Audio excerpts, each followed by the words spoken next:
the precedent is being set against anyone who challenges their narrative. And just as we predicted 2 years ago, they are now able to freeze bank accounts if you exercise your free speech. This is where it's all headed. Remember we talked about this? Told you guys, pretty soon they're going to link your ability to buy and spend money. They're going to link that to your, if you've broken the law in any other way, shape, or form. There used to be a separation of this stuff.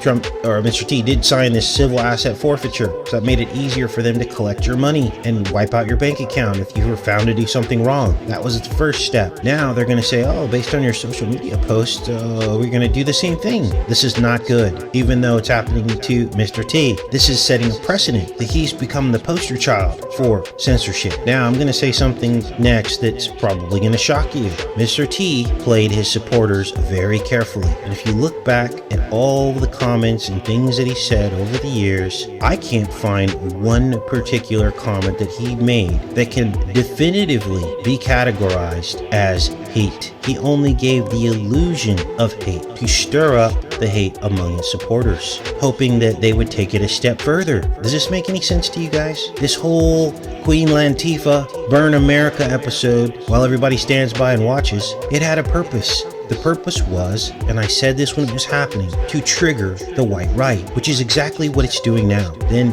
Mr. T washes his hands of it, and the honey trap is complete. If you ever watched deer hunting or coyote hunting on videos on YouTube, the first thing they do is they hide out and they call the animal with like a fake call. What this does is it draws it out of the woods. They would never be able to take these animals out without first faking them out, drawing them out with a fake call. Obviously, if you're using a call, you're not a real deer or coyote, you're just pretending to be one. And as the animal approaches, they can use the call to freeze the animal if it tries to start to walk away. I recommend that each and every one of you looks at one of those videos and sees how this happens. Then the animal's dispatched after they draw it out into the trap, and oftentimes they'll supplement that hunt with feed. They'll put out a feeder. They're basically faking the animal out. They're throwing out feed. What was that? Those were all the stimulus checks. That was the feeder, the deer feeder, dropping corn on the ground. Everyone's running around picking it up, thinking, that must mean he's on our side. And then he used the deer call, pretending like he was a deer, to draw you out of the woods.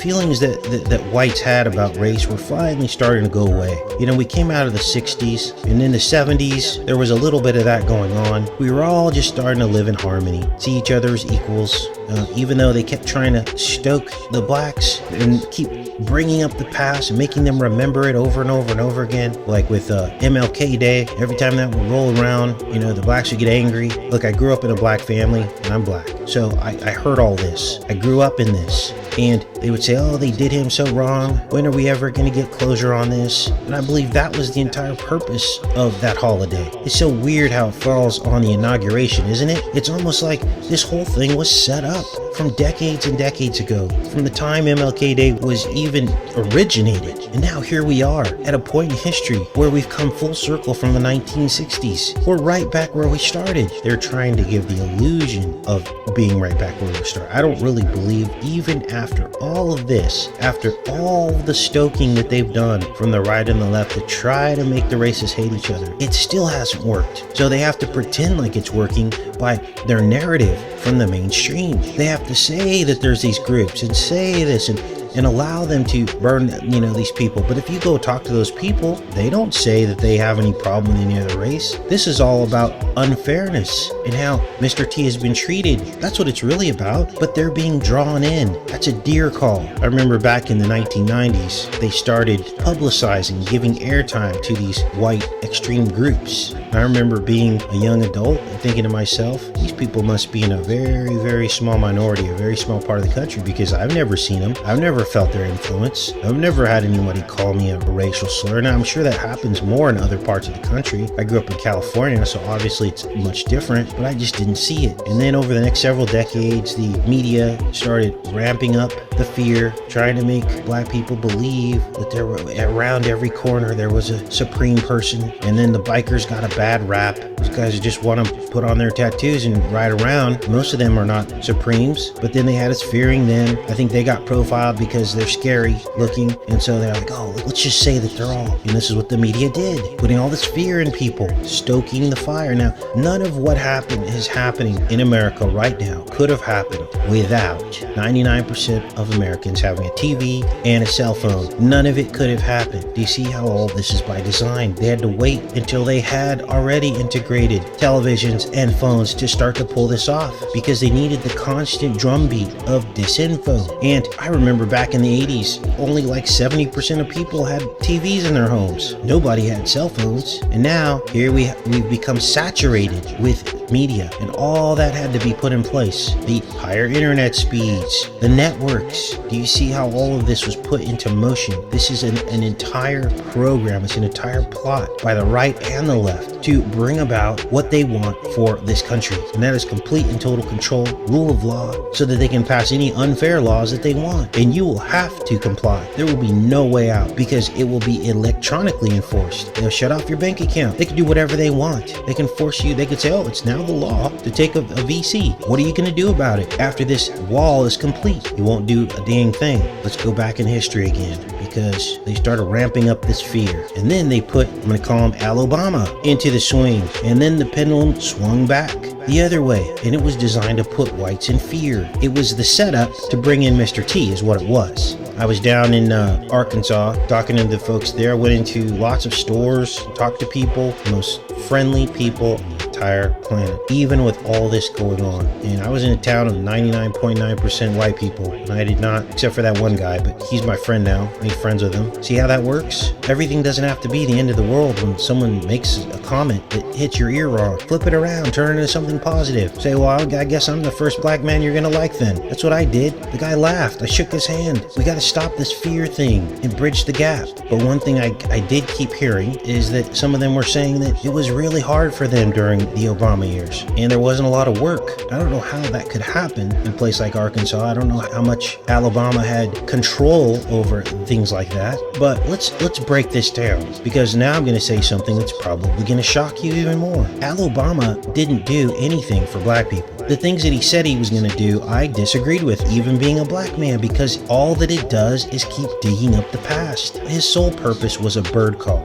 no different than Mr. T, to drum up fear, to threaten to pay blacks back for slavery, and to threaten retribution for blacks without ever quite saying it. He just threatened retribution and to acknowledge all this anger. But what did he actually do? It was all psychological. Now, you can argue that Alabama brought us political correctness and lowered morals in America, and I will agree to you in part, but this was already happening under the president before him, President B. Remember all that outrage there was for, we're going to call them Muslims. They were being profiled, and I'm not saying that as derogatory. I'm trying to code what I'm saying. And when you talk about morals, Alabama didn't need help with the loosening of the morals in America. He already had the mainstream media and Hollywood at his back to do that. That was already happening. He just put a face to it. So the trap is now ramping up as they try and drag out more rage by announcing that there is a plot now to show up to all of the state, I'm going to call them crap it holes. Crap it holes. Now, why would they announce something like this? They're basically doing Q's job for them. This is crazy. It's a honey trap. They're announcing it because they want people to show up so they can take them down. And then they're announcing now that they've got hundreds of people now, hundreds of arrests coming from the crap it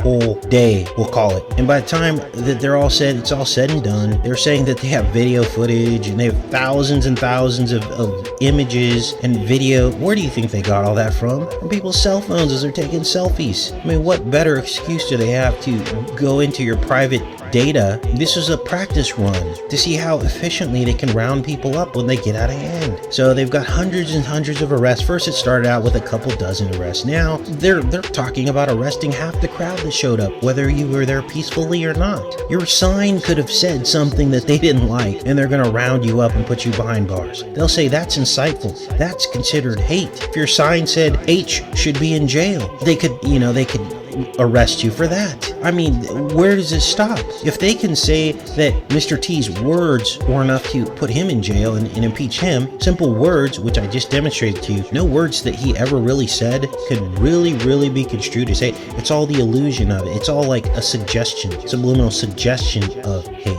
So if they can arrest him, impeach him for that, well then your little sign that you made, and even though you're a peaceful protester and only was outside, if your sign said something like arrest them all, guess what? You're gonna go to jail too.